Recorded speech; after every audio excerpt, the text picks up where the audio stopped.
Seja bem-vindo ao canal. Hoje, vamos falar de um tema que afeta a vida de praticamente todo mundo. Pode parecer exagero, mas a verdade é que muitas das decisões que você toma com o seu dinheiro têm menos a ver com lógica e mais a ver com emoções, principalmente o medo. Seja o medo de perder, o medo de arriscar, o medo de errar ou até o medo de não ter o suficiente no futuro.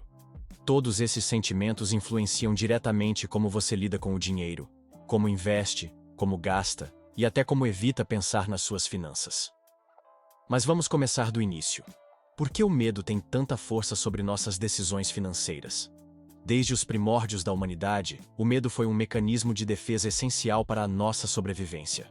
Ele nos protegia de predadores, de situações de perigo, de fazer escolhas que poderiam nos levar à morte. O problema é que o nosso cérebro ainda reage a riscos financeiros da mesma forma que reagiria a um ataque de leão na savana africana.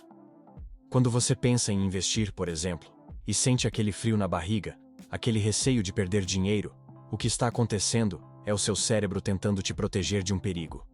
Mesmo que, na prática, o risco seja apenas uma oscilação temporária no mercado financeiro. E aqui está o primeiro grande ponto. O medo financeiro é muitas vezes irracional. Ele é alimentado por crenças limitantes, por experiências negativas do passado e até por aquilo que você ouviu a vida inteira sobre dinheiro. Quantas vezes você já ouviu frases como "dinheiro não dá em árvore", "investimento é coisa de gente rica", ou "melhor um pássaro na mão do que dois voando"? Todas essas ideias vão construindo, ao longo dos anos, uma espécie de barreira emocional que te impede de tomar decisões mais ousadas ou mais estratégicas com o seu dinheiro. Outro exemplo clássico é o medo de perder dinheiro na bolsa de valores. Muitas pessoas deixam o dinheiro parado na poupança durante anos, mesmo sabendo que a inflação está corroendo o poder de compra. Por quê? Porque a segurança aparente da poupança parece mais confortável do que o risco de uma queda temporária nas ações. Mas o medo não se manifesta só na hora de investir. Ele aparece também na dificuldade de falar sobre dinheiro com a família, na procrastinação para organizar as finanças, na resistência em buscar educação financeira e até na culpa ao gastar com algo que te dá prazer.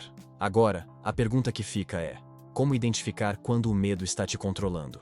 O primeiro passo é reconhecer os sinais. Quando você sente ansiedade só de olhar para o extrato bancário, quando evita abrir a fatura do cartão, quando posterga decisões financeiras importantes por semanas, meses ou até anos, tudo isso pode ser um indicativo de que o medo está guiando as suas ações. Além disso, preste atenção ao seu diálogo interno.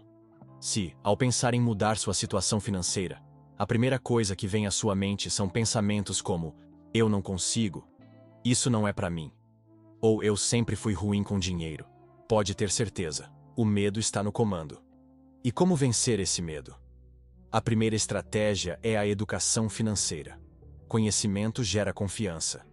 Quanto mais você entende sobre investimentos, orçamento, dívidas e planejamento, menor será o espaço que o medo terá para crescer. Informação transforma o desconhecido em algo familiar. E o que é familiar, assusta menos. A segunda estratégia é começar pequeno. Se o medo de investir é grande, comece com valores pequenos, que não comprometam seu orçamento. O objetivo aqui é criar uma relação positiva com o processo. Ao ver que o mundo não acabou depois de investir R$ 100, você começa a ganhar coragem para dar passos maiores. Outra tática poderosa é reprogramar suas crenças sobre o dinheiro. Muitas das ideias que você tem hoje foram herdadas da sua família, da sociedade ou de experiências ruins. Mas isso não significa que elas são verdades absolutas. Faça um exercício simples. Anote todas as frases negativas sobre dinheiro que você já ouviu na vida e depois questione cada uma delas. Pergunte-se: isso é realmente verdade? Ou, essa ideia ainda faz sentido para mim hoje? Além disso, é importante trabalhar o lado emocional. Técnicas de respiração, meditação e até terapia podem ajudar a reduzir a ansiedade que o medo provoca. Lembre-se, cuidar da saúde mental também é uma forma de cuidar da sua saúde financeira.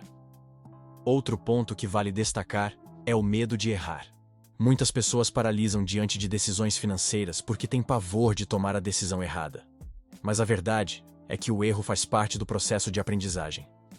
Grandes investidores, empresários e pessoas que hoje têm sucesso financeiro já cometeram muitos erros antes de chegar onde estão.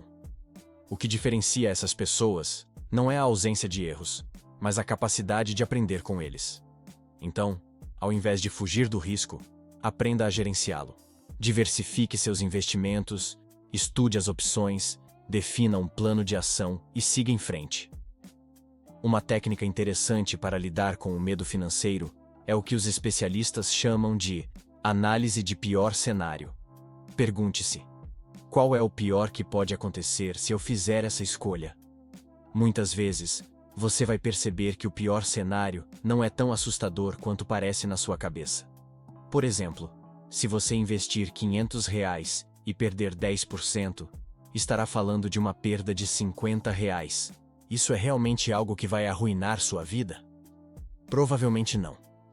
Mas o medo tende a exagerar os riscos e minimizar as oportunidades. E falando em oportunidades, outro medo muito comum é o de perder uma chance. O famoso FOMO, Fear of Missing Out. É aquele impulso de entrar num investimento só porque está todo mundo falando, mesmo sem entender direito no que está aplicando. Esse medo também pode te levar a decisões ruins. Por isso, antes de agir por impulso, respire fundo, analise a situação e tome decisões baseadas em fatos e não em emoções. Um outro aspecto interessante é o medo da escassez. Esse é um medo profundo, muitas vezes inconsciente, que faz com que algumas pessoas acumulem dinheiro de forma excessiva, com dificuldade de gastar até mesmo com o que é necessário. Outras, por medo de não ter no futuro, acabam gastando tudo no presente, como se o amanhã não existisse. Tanto o comportamento de acumulação excessiva quanto o de consumo desenfreado são respostas ao medo. Por isso, desenvolver um equilíbrio entre poupar, investir e também desfrutar do que você conquista é fundamental. E para fechar, quero deixar aqui algumas ações práticas que você pode começar a fazer ainda hoje para vencer o medo e retomar o controle da sua vida financeira. Reserve 30 minutos para olhar com calma sua situação financeira atual. Sem julgamentos, apenas olhe os números. Anote seus maiores medos relacionados a dinheiro. Pode ser medo de investir, medo de perder o emprego, medo de não conseguir pagar as contas. Liste tudo. Para cada medo, escreva uma possível solução ou um primeiro passo que você pode dar para lidar com ele. Busque conhecimento. Leia livros, assista a vídeos, faça cursos sobre finanças. Quanto mais informação, mais clareza.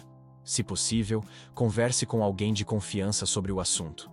Às vezes, só o fato de verbalizar os seus medos já ajuda a diminuir a ansiedade. Por fim, lembre-se, você não precisa ser perfeito com o dinheiro. Você só precisa estar disposto a aprender e a melhorar um pouquinho a cada dia. O medo faz parte da vida, mas ele não precisa mais ser o piloto da sua jornada financeira.